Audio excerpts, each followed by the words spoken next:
एक श्वास में एक नाम ले लिया, कृष्ण, राधा, राम, हरि, भारी पड़ जाएगा तुम्हारे हिसाब में। जब तुम्हारा शरीर छूटेगा और तुम्हारे रजिस्टर को देखा जाएगा तो एक कृष्ण नाम निकलेगा, तो वो तुम्हें तार देगा। एक कृष्ण नाम, ये ध्रुवदास जी महाराज कह रहे हैं, एक नाम त्रैलोक ही तारे, जो ना ले सो जन्म ही हारे। पूरे जन्म में यदि भगवान नाम नहीं लिया तो व्यर्थ चला गया जन्म। और जिसने एक बार कृष्ण कहा, राधा कहा, हरि कहा, भारी पड़ जाएगा। यमराज जी महाभागवत हैं, एक नाम की कीमत क्या है? पूरा त्रिभुवन नहीं है, वो विजय को प्राप्त होगा। असंख्य ब्रह्मांडों के स्वामी अजित को जो जीत ले वो है नाम।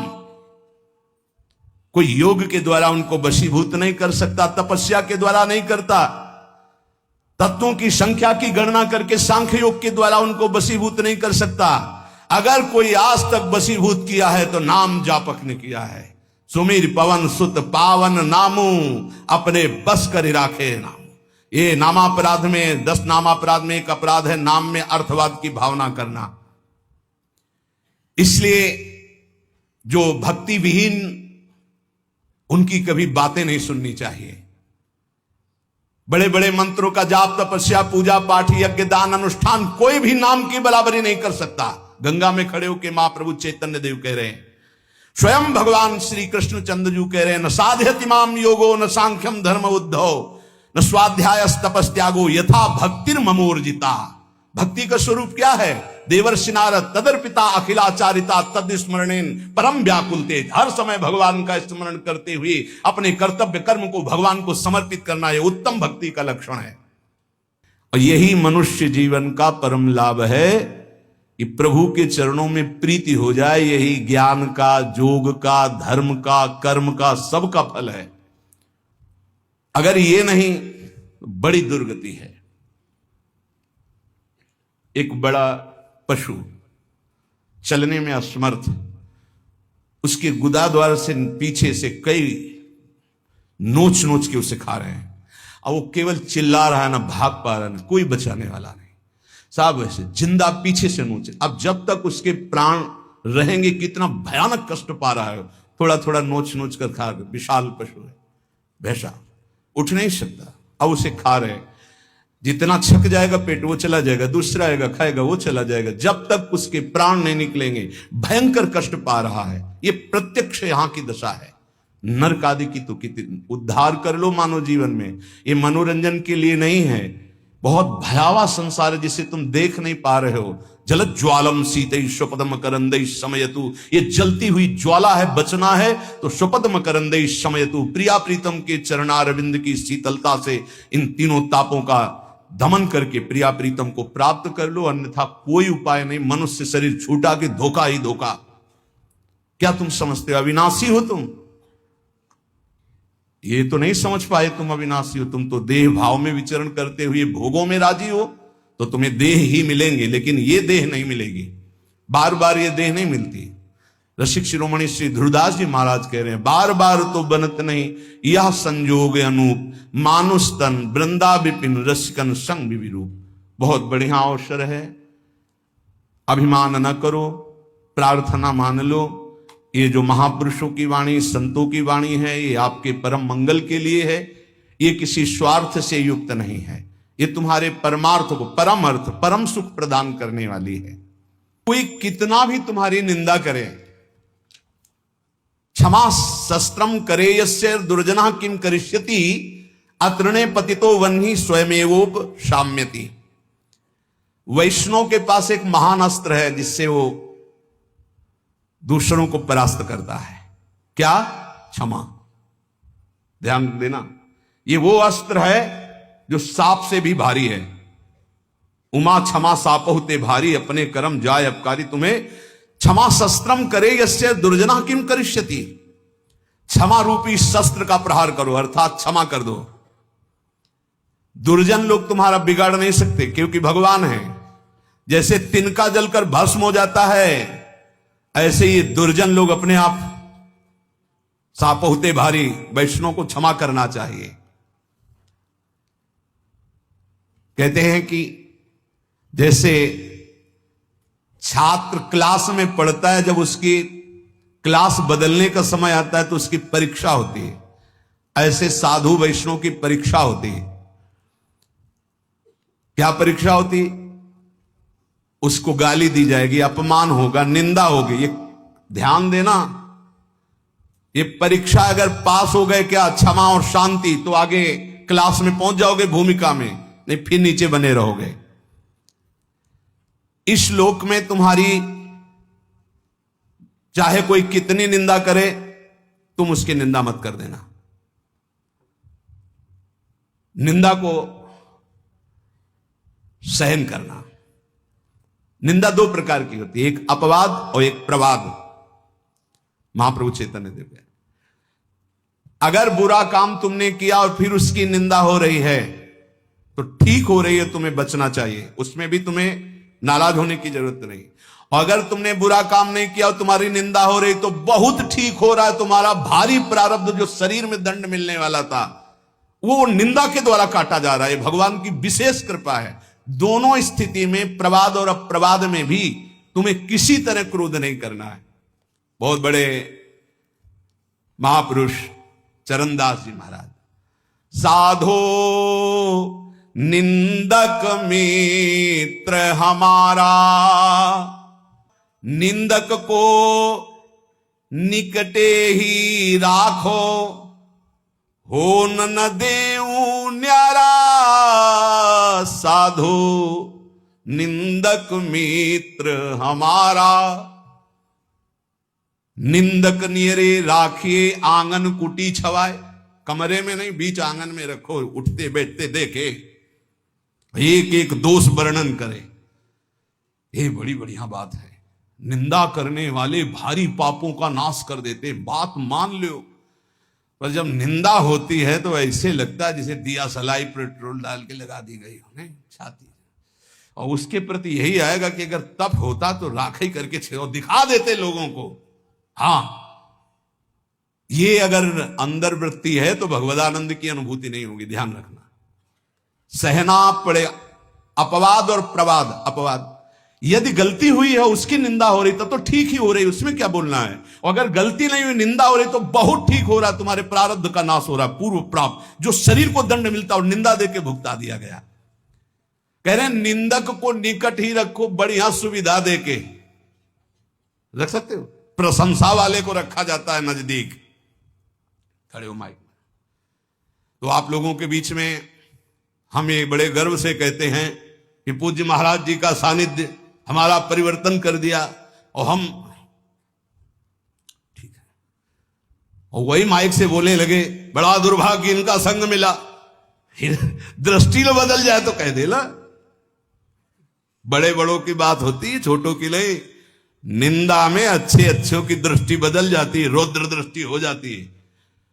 जो निंदा होने पर शांत रहे वो स्थिति प्रज्ञ महात्मा होता है। पूज्य बात उड़िया बाबा जी महाराज, जैसे कोई विदेशी भाषा में हमको गाली दे, हमें पता नहीं क्या बोल रहा है, मुस्कुरा के चल देंगे। जब हमारी भाषा में हमको गाली दे और हम ऐसे मुस्कुरा के चल दे, बिल्कुल बुरा ना लगे, तो समझो स्थिति आई है। पाछे निंदा करियग धोवे, सुनि मन मिटे विकारा, जैसे सोना तापी अगिन में, निर्मल करे सुनारा, साधु निंदक मित्र हमारा। ये निंदक लोग कितने कृपालु हैं। ये पीछे से निंदा करते हैं और क्या करते हैं, समस्त विकारों को उसके मिटाकर ऊपर उठा देते हैं। पक्का निंदा सह गए तो भूमिका बदल जाएगी। बहुत कठिन है निंदा सहना, बहुत कठिन है। निंदा सह गया तो द्वंद्व सहने की ताकत आ जाएगी। स्तुति बहुत अच्छी लगती है, नहीं लगती। बगल से निकल के कोई भी ये कह रहा कि बड़े भाग्य हैं इसे महात्मा के दर्शन, और कान में पड़े तो ऐसा लगता है बर्फ की सिल्ली रख गए। और जब कोई न कोई प्रणाम न कोई नमस्कार और कटु वचन बोले, फिर उसके हमारा नम्र भाव, ये हमारी वैष्णवता, ये साधुता है। क्या करते, जैसे अग्नि में तपाकर सोना शुद्ध होता है, ऐसे निंदा करके ये लोग हमारे पापों का नाश करके हमें ऊंची स्थिति प्रदान करते। तो कौन बड़ा हुआ, जो हमें स्तुति करके नीचे गिरा दे या जो निंदा करके ऊपर उठा दे? जो ऊपर उठा दे। तो निंदक मित्र हमारा। बोले घन अहरन कसी हीरा निबटे, कीमत लक्ष्य हजारा। कांच और हीरा की पहचान कैसे होती? एक घन में पहचान होती। घन लोहे का एक हथौड़ा जैसा होता है, और उसको ऐसे रख के पक्की जगह पे, लोहे पे, और ऊपर से घन मारो। अगर नकली हीरा है तो छार छार हो जाएगा, असली हीरा है तो कुछ फर्क नहीं पड़ेगा। तो बोले असली संत में जहां गाली गलौज निंदा अपमान करो कोई फर्क नहीं पड़ा, अगर टूट गया तो नकली हीरा था, असली हीरा नहीं। घन अहरन कसी हीरा निपटे, तो कीमत लक्ष्य हजारा। ऐसे जाचत दुष्ट संत को, करन जगत उजियारा। साधो निंदक मित्र हमारा। ये भगवान से मिलाने वाले बनते, निंदा करने वाले। ये दुष्ट जन जो निंदा करते हैं, ये हमें भगवत प्राप्ति कराते हैं। इनके चरणों में कोटि कोटि प्रणाम। ये संसार में फंसने नहीं देते, छोटी सी छोटी गलती सामने रख करके हमको भगवान से मिला देते हैं, हमारे पापों का नाश कर देते हैं, हमारी बाधाओं का नाश कर देते हैं। जोग यज्ञ जप पाप कटन ही तू करे, सकल संसारा। और बिन करनी मम करम कठिन, सब मेटे निंदक प्यारा। कितनी बढ़िया बात। बड़ी बड़ी साधनाओं से पाप नष्ट करने का प्रयास किया जाता है, लेकिन निंदक, हम कुछ प्रयास भी नहीं कर रहे, हमारे सारे पाप नष्ट कर रहा है निंदा करके। कितना प्यारा मित्र है। बिन करनी मम करम कठिन, सब मेटे निंदक प्यारा।